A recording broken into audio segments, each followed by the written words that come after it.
I posted the pictures of you and Alfonso signing the printer's proofs for Pieces of Turtles 8. Did you have pictures of Alfonso signing them? Yeah. You did? How'd it go? Raleigh sent me both of them. How about that? See, I didn't know that. That's pretty cool. Steve, I'm not sure which one. It's almost as many Steves as there are Daves. Yeah, I think it was Cat Ironwood that used to talk about the Legion of Steves in comic book fandom. Anyway, he said, Matt asks, how the F you print a proof after the books have been printed and shipped? I have no idea. Which is essentially my point in an MLOC comment down there towards the bottom of the page on 12 April. It's not a printer's proof. It's simply another gimmicky, low-print cover produced under a dishonest name. Okay, I'll finish the comments here. For Pieces of Turtles 8, 8.2, how's about an honest name? Something along the lines of Alfonso's signed edition. Unless honesty isn't particularly observed with Dave's idiosyncratistic belief system. No, I'm very big on honesty. I think that's a cheap shot and an undeserved shot, but that's freedom of expression too. So I wrote down a few notes here on this one. I think one of the first time that this came up, as far as I recall, was with Waverly Press's printer's proof for Cerebus number 2, the remastered Cerebus number 2. I think that was the one. And they had solicited for printer's proofs on Kickstarter. You could pay this premium price and get a printer's proof of the Cerebus number 2. Which, when Alfonso printed the proof for me to proofread, he printed however many proofs had been sold at the same time. And I forget how many it was. Let's say there was 20 of them. And what happened was it was an uncorrected proof because it was done at the same time as the one that I was correcting. And there was a fair number of corrections on the Cerebus number 2 remastered, to the extent that when I looked at the proof, I just went, how doesn't really matter. Just let it go. This is, Dagan's take on this. I sent him the raw materials. It doesn't look the way that I was picturing it. But then Dagan did come back and say, can you give me notes on the proof? So that it's like, well, okay, you did ask. And basically, I had to redo a fair chunk of it. So that qualifies as a printer's proof in my mind, because all of a classic printer's proof, which is the idea that the printer prints it so that the person who's paying for the printing can look at it and say, this is wrong, this is wrong, this is wrong, and then fix it. So that if somebody bought the Cerebus number 2 remastered and bought the regular Cerebus number 2 remastered, they could see the difference between the two.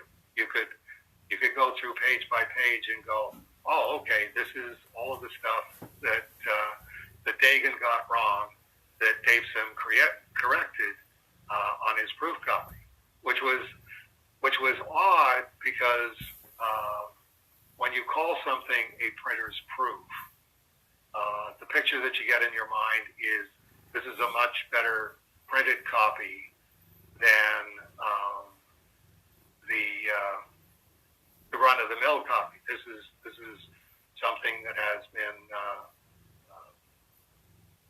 babied along and handcrafted and is better than the regular edition. At least that's what I picture when I think of it. But it wasn't my book. It was a Waverly Press book.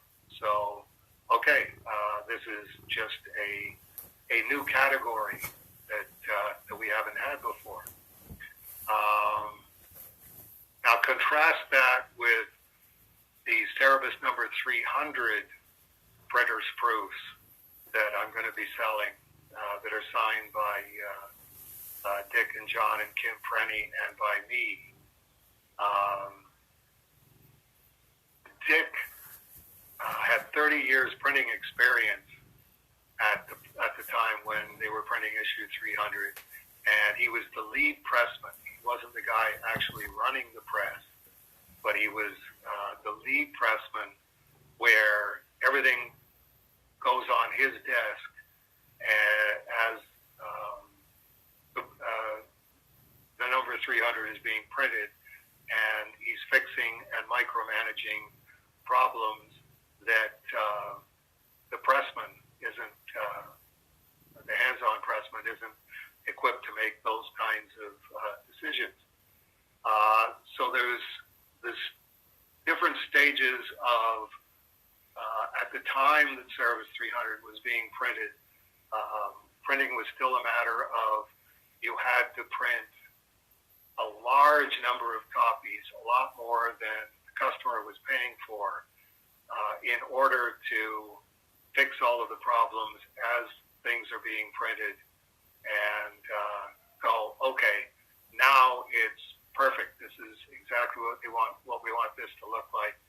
Keep running the copies, and we'll keep refining it as they're coming along. But these are now the good copies, and those copies at that point where that decision's made are the ones that are going to be going to the distributor.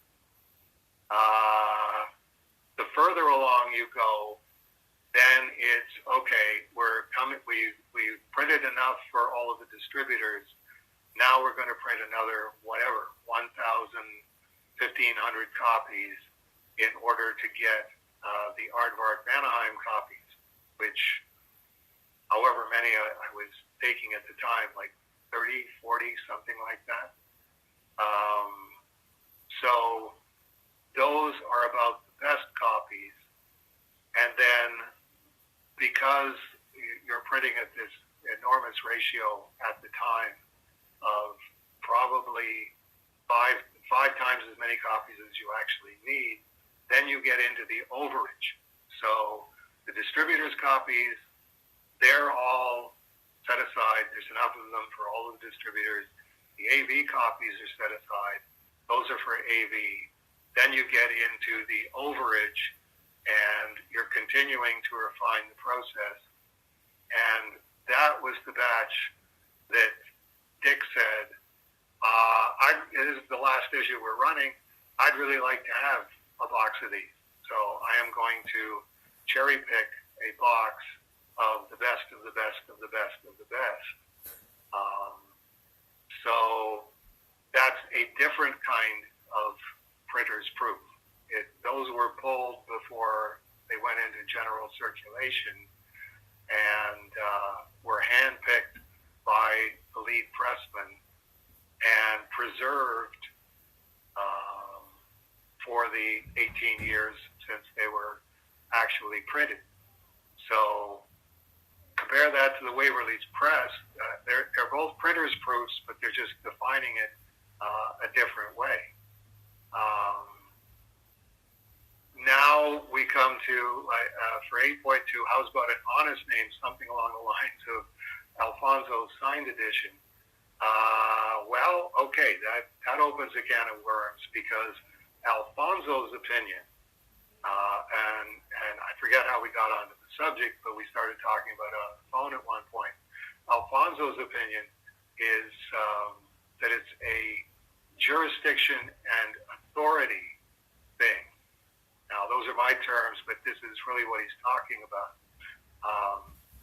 He has jurisdiction and authority if he printed it and it goes from his press to a bag and a board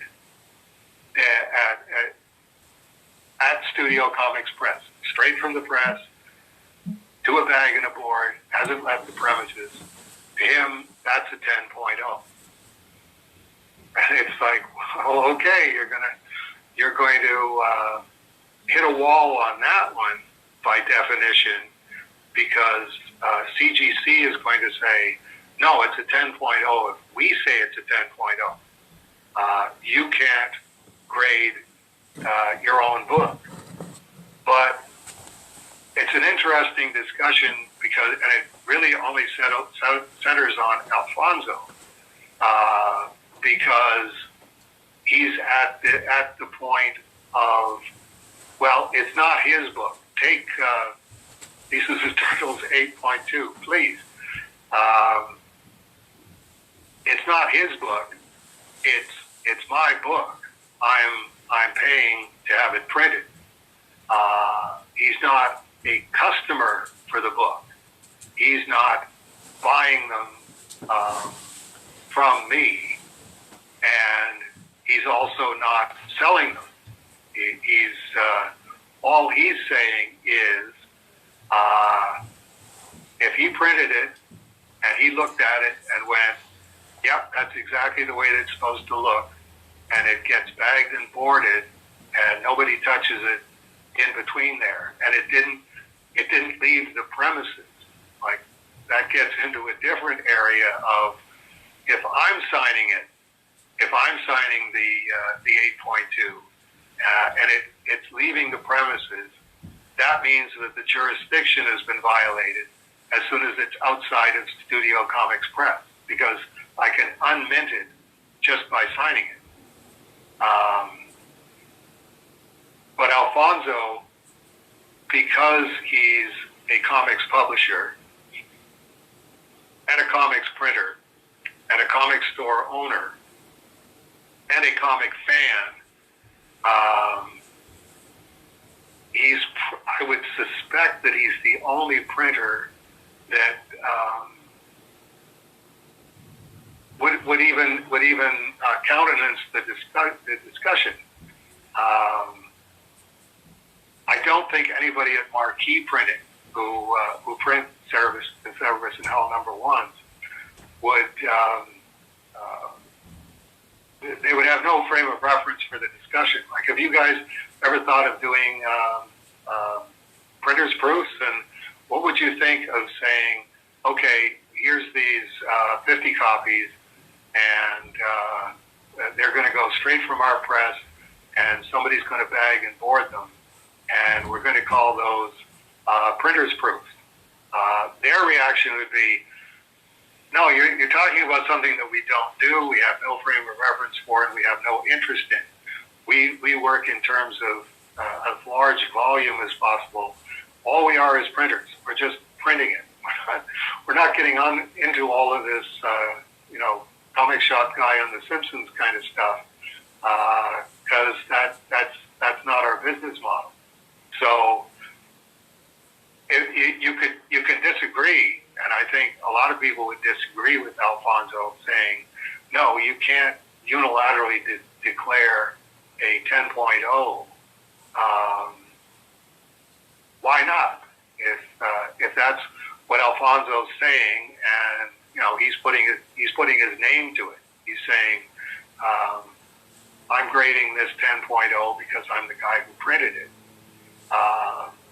It would be, you could argue with it, but as long as it's in the bag and the board and it's got a 10.0 designation, and the designation is signed by Alfonso, then it's up to the market. Throw one of those on eBay. What does the 10.0 go for?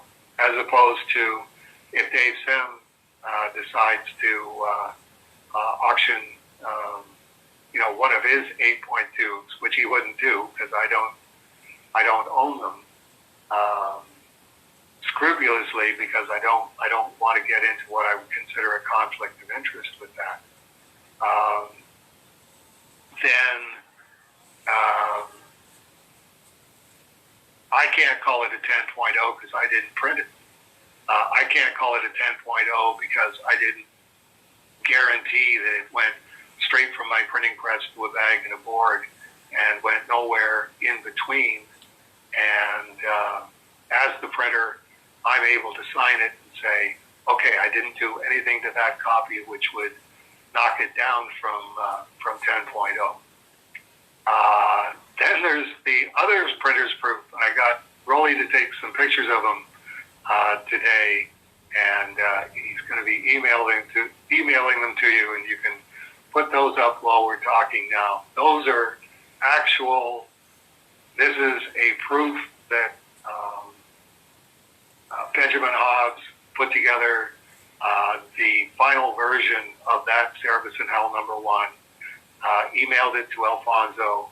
Alfonso printed it out, and Rolly picks it up and brings it back to the house. And then I proofread what is an actual printed copy of that Cerebus in Hell #1. Alfonso usually does 2 of them, and I went, okay, I think getting ahead of this problem, I had Alfonso come up with a Studio Comics Press sticker that's maybe like an inch square that anytime that he prints one of these proofs, something comes in from Hobbs, can you print this for Dave? And, give it to Rolly to give to Dave. If that's what you're printing, put one of these stickers that you can't remove without completely damaging the comic book, and make sure that it says Studio Comics Press on it and has space for the date, and write the date in the space. And then when I'm done proofreading it, I write on it hand-corrected proof, Dave Sim, and the date that I corrected it. So technically that's the first copy of that ever existed and is verified those 2 ways, that I wrote on it hand-corrected proof. And I do, like while I'm reading it, I hit a typo and I go, oh no, that's a B and that's supposed to be a D. And then I circle it and then just fax the copy to Benjamin Hobbs to say, these are the ones that need to be corrected. As far as I know, these are the only corrections. But at that point, now that's definitely not a mint proof copy because I have to flatten it in order so that I can put it on the scanner so that it can scan it and then send the fax to Hobbs. But that's kind of offset by the fact that, well, there's only one of them, and this was the first one that ever existed of this comic book. There was no printed version of it that was done before that. So there's a long-winded, I hope, defense of the honesty that I'm trying to bring to this. It's like I'm perfectly aware of all of these aspects, and I don't want anything to be suspect about what we're doing either now or 50 years from now when people are saying, well, okay, what is this? Well, okay, I can tell you exactly what that is, but just giving the four different versions of what constitutes a printer's proof, and each one of them is in the Cerebus archive or is circulating in one form or another. Well, this is what that is. You can say, okay, this is a really cool printer's proof, and yes, this should be going for lots of money. And you can go, I think this is a fake printer's proof. This is not a 10.0 just because Alfonso says it is. Well, different people are going to disagree about different things on that. Well, my thing with the 10.0s is if it comes off the printer, gets bound, and this is the finished comic, and they put it in a bag and board, and send it from the printer to CGC, and CGC says, "Oh, this is a 9.2." What's a 10.0 then? Yeah. I mean, there's going to be some physical damage when they're folding the book and putting a staple in, but at the same time, then that means 10.0 doesn't exist. It's a theoretical of there could be a better copy of the book than this. It's like, that doesn't get better than fresh off the printer, folded, stapled, and put in a bag and board. I mean, if that's not 10.0, 10.0 doesn't... I mean, at that point, we need to change the grading scale so it's Spinal Tap, and, well, this one's an 11. Well, this is why, this is the first time that I wrote down all of this stuff, because I'm going, okay, well, this is a can of worms, but let's deal with this. That's why I said it comes down to jurisdiction and authority. CGC definitely has the cachet of having authority. Whether they have jurisdiction is another question. Because, we're not talking about Alfonso printing his own copies of Fantastic Four number 543 or whatever. It's like there's X number of books that Alfonso prints, and Alfonso's, as far as I know, the only guy in that category right now where he's right on that borderline between comic fan, publisher, printer, comic store owner, cartoonist, and writer, and has a network of people surrounding him. There are, Ars Arcana is not the only place that says Alfonso does all of this stuff for my company. There are other people in that category. Then it's a matter of saying, well, okay, this is a Studio Comics Press 10.0, and the reason that we're saying that it is because Alfonso has both jurisdiction and authority that arguably supersedes that of CGC, which doesn't have everything all in one place. The CGC is third-party grading. They're grading the comic books, but they didn't draw the comic books, they didn't publish the comic books, and they're not selling the comic books. So their authority definitely comes from consensus. The comic book field consensus is that if somebody at CGC says that this is a 9.2, the fact that they're employed by CGC validates that, because CGC only hires people who have the chops to be able to do that. That gets into an ancillary area which I'm working on, which is working on mentally and getting ready to try and implement it. Getting people to either grade or rate comic books who are willing to attach their name to their grading, because that's one of the things that I go, looking at it objectively, I would say that if there's a flaw to CGC, it's that you don't know who graded this comic book.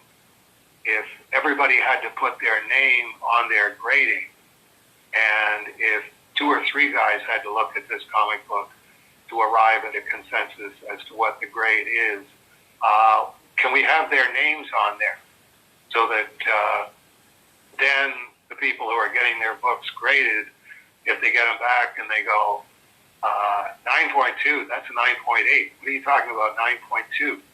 They can look at, okay, who graded it and go, okay, I don't want that guy grading my books anymore. I want this guy to grade my books because I think he's a more accurate grader, which is why I'm getting Dwayne and Richard here in town at Looking for Heroes with the issue number 300 printers proof copies, signed printers proof copies. To they don't do third party grading themselves. They farm that out to another store up north when they do that, if they're sending something to CGC. But they are willing to put them in order of condition as guys that have had that hands-on experience with daily hands-on experience with the condition of comic books. We would say that these are the highest graded copies out of the 90 that you sent us, going down to the least high graded copies.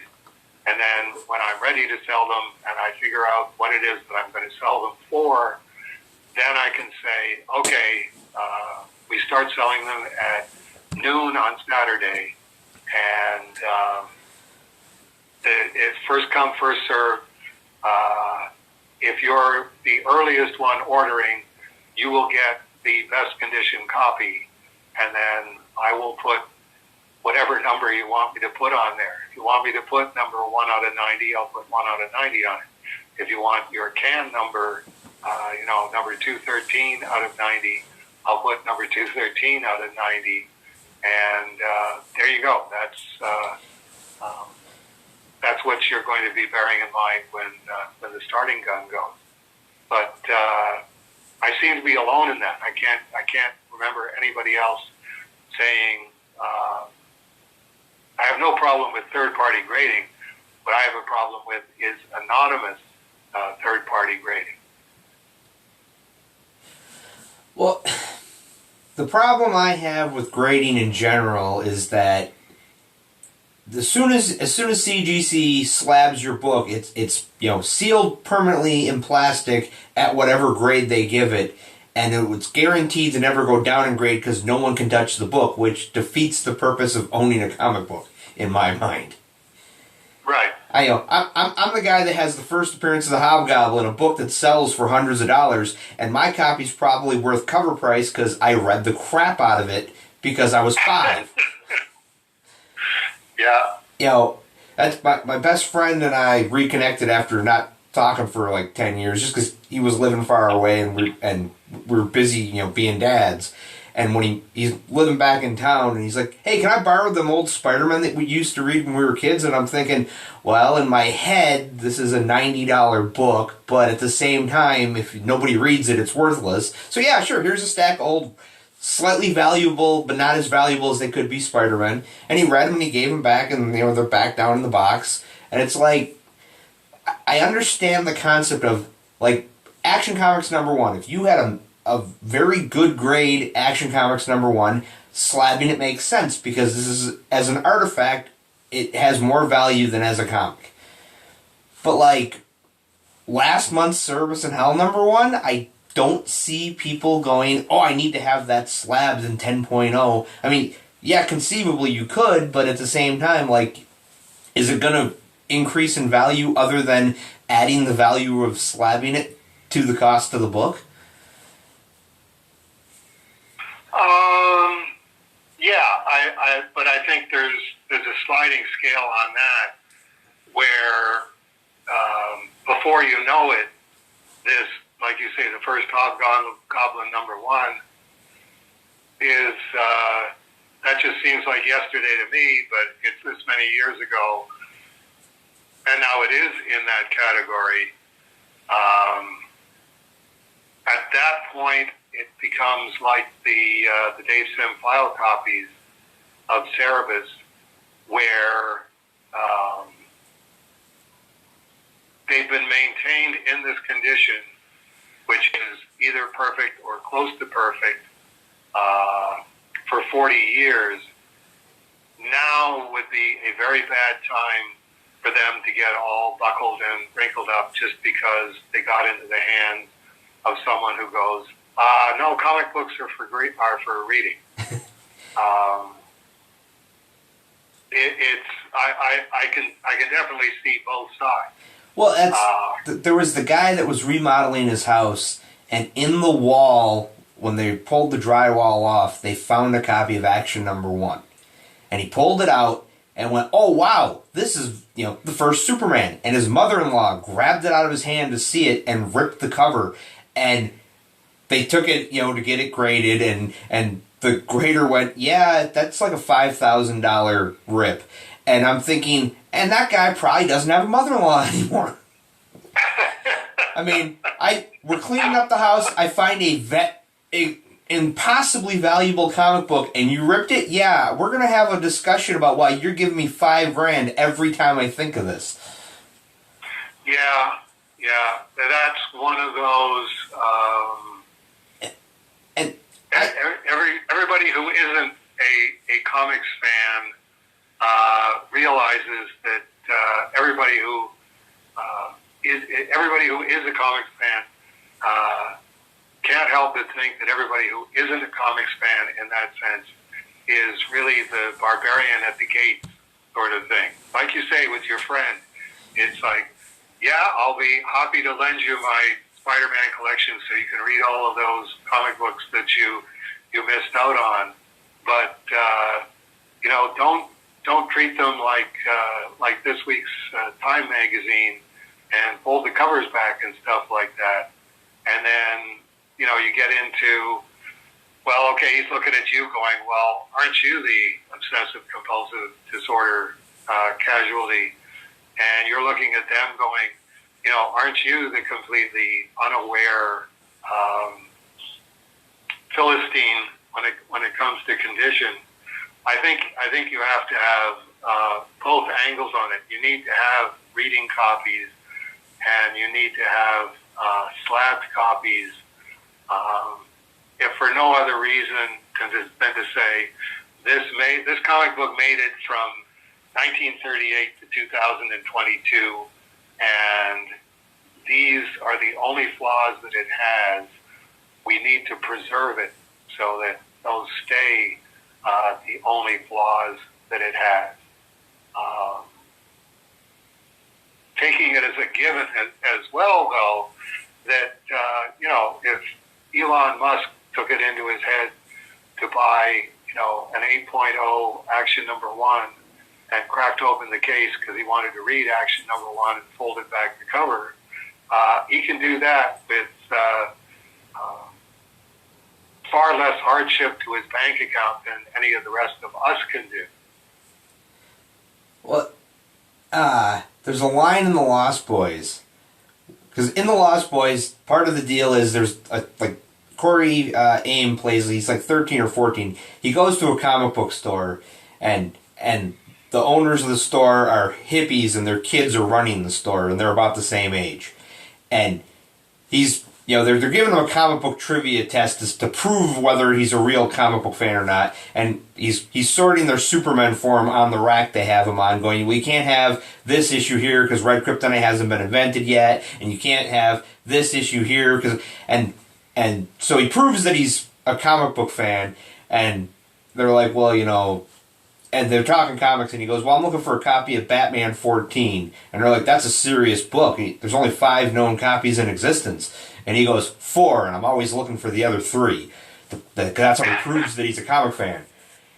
And it's not a true stat. There are more than 5 known copies of that particular book. But my friend Kevin that worked at a store, they had a copy come in.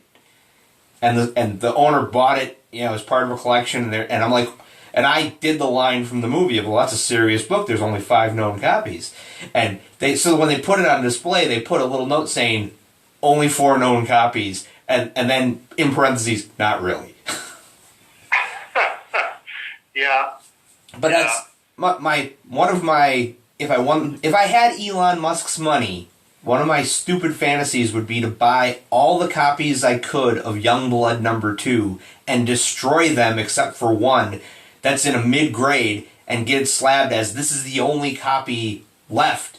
So it's automatically worth millions of dollars because there's only one of them. And I want to do it with a book like Youngblood, where I know they printed 2 million of them, because that way, you know, it's the hunt of, you can get them all for $0.25 a piece now. Well, I think that's why God would never give you Elon Musk's money. Oh, there's a million reasons why he wouldn't. Okay, well, I think that covers, I hope that covers that for you there, Steve. Thank you for your question. I hope it maybe raises my the honesty of my idiosyncratistic belief system maybe a couple of notches in your mind, if not up to gem mint, at least maybe 8.5 or 9.5.